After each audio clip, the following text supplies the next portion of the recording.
Mr. Jones owned a cotton plantation and many slaves. One day he was talking to the owner of the plantation next to his, and Mr. Jones was lamenting the fact that times were tough, he was having to work his slaves harder than ever, and was having trouble with some of them being disobedient or trying to run away. The other plantation owner said he knew someone who could help. Day 1. One day Mr. Jones called his slaves together so a man named Mr. Smith could talk to them. Before beginning, Mr. Smith whispered to Mr. Jones, "Whatever I say, do not contradict me or interfere, and I promise you your slave troubles will end." "My name is Mr. Smith," he said to the slaves, "and this may be the happiest day of your lives. From today forward you will no longer be slaves, but free men." Mr. Jones was so shocked he started to step forward, but Mr. Smith gestured for him to remain silent. He did, only because the other plantation owner had spoken so highly of Mr. Smith's skills. "You are no longer the property of Mr. Jones," Mr. Smith continued. "You are free. No more will you be forced to labor for the benefit of Mr. Jones. Now you can work for yourselves." Now the slaves were all murmuring and looking at each other. Many were smiling, many were looking puzzled. "In fact, you are now free to leave the plantation whenever you want," Mr. Smith said. "However, since we are surrounded by other plantations, if you leave, some other plantation owner will likely claim you as his own the moment you set foot on his property. So I urge you not to risk your newfound freedom by doing something so foolish. Instead, I suggest that you stay here, no longer as slaves, but as willing participants and part owners of this plantation. Yes, this is now your plantation." Mr. Jones bit his tongue to keep from objecting.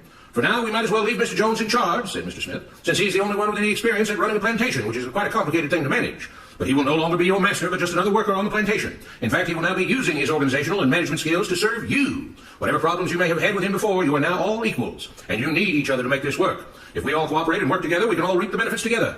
In honor of this happy occasion, I present you this new symbol of togetherness and cooperation, this flag, which shall be the emblem of the new free Jones plantation." He held up the new flag, but most of those listening were still too amazed to respond.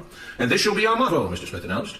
"We work together as free men for our mutual benefit, pledging our allegiance to the Jones Plantation, which stands for prosperity, liberty, and justice for all. To celebrate, everyone has the rest of the day off. Enjoy your freedom, do as you please, and be back here tomorrow morning, bright and early, so that we may begin work on this great and noble new endeavor as equal free men." Finally convinced that Mr. Smith was serious, the former slaves applauded and cheered. Day 2.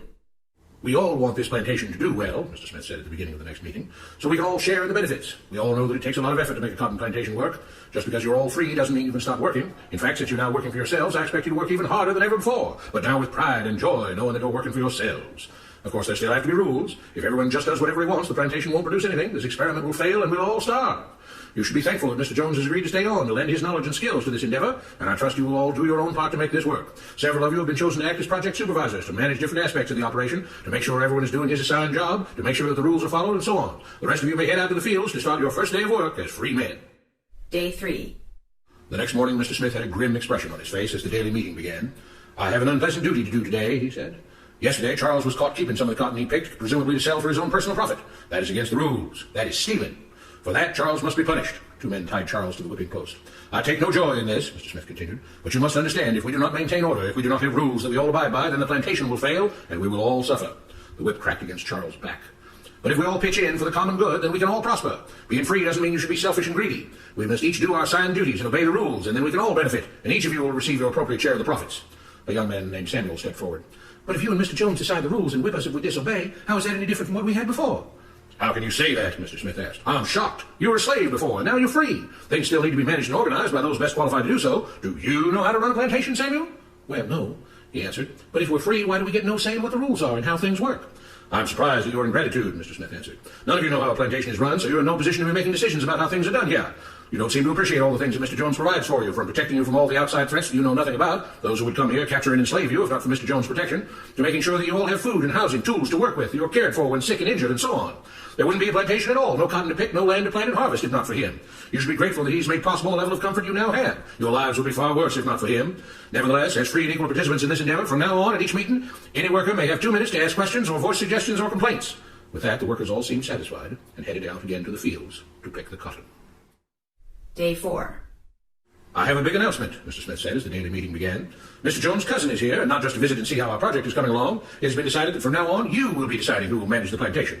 Of course, this job can't be done by just anyone, but every 3 months we will have a special meeting at which all the workers will vote on whether we think Mr. Jones should run the plantation or whether we think his cousin, Mr. Johnson, should run the plantation. That means that ultimately you are in charge because you will be deciding which man you want running things on your behalf. If you don't like the way things are being managed, you now have the power to change it." Amazed and pleased, the workers headed out again to the fields to pick the cotton. Days passed, months passed, a year passed, and the plantation continued to operate as before. Sometimes Mr. Jones was in charge, sometimes Mr. Johnson was in charge, but the day-to-day routine stayed exactly the same. The workers worked hard, long hours every day, and still had little to show for it. Every day the meeting would begin with them all reciting the Jones Plantation motto: "We work together as free men for our mutual benefit, pledging our allegiance to the Jones Plantation, which stands for prosperity, liberty, and justice for all." One day, Mr. Smith announced, Samuel has asked to say a few words this morning, and whatever the rest of us may think of his ideas and opinions, we are all free here, and that means we are all allowed to speak our minds. So, Samuel, you have 2 minutes. Begin. Samuel stepped forward, looking scared. I was excited when all this started, he began, glancing nervously at Mr. Smith and Mr. Jones. But don't you all see what's happened here? Nothing's changed. We're all still slaves. There were grumbles of disagreement from the crowd.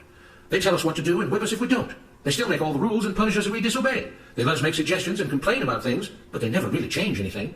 They let us choose between Mr. Jones and Mr. Johnson, but what's the difference? The situation stays the same. We do all of the work and they take as much as they want and decide how much they'll let us keep.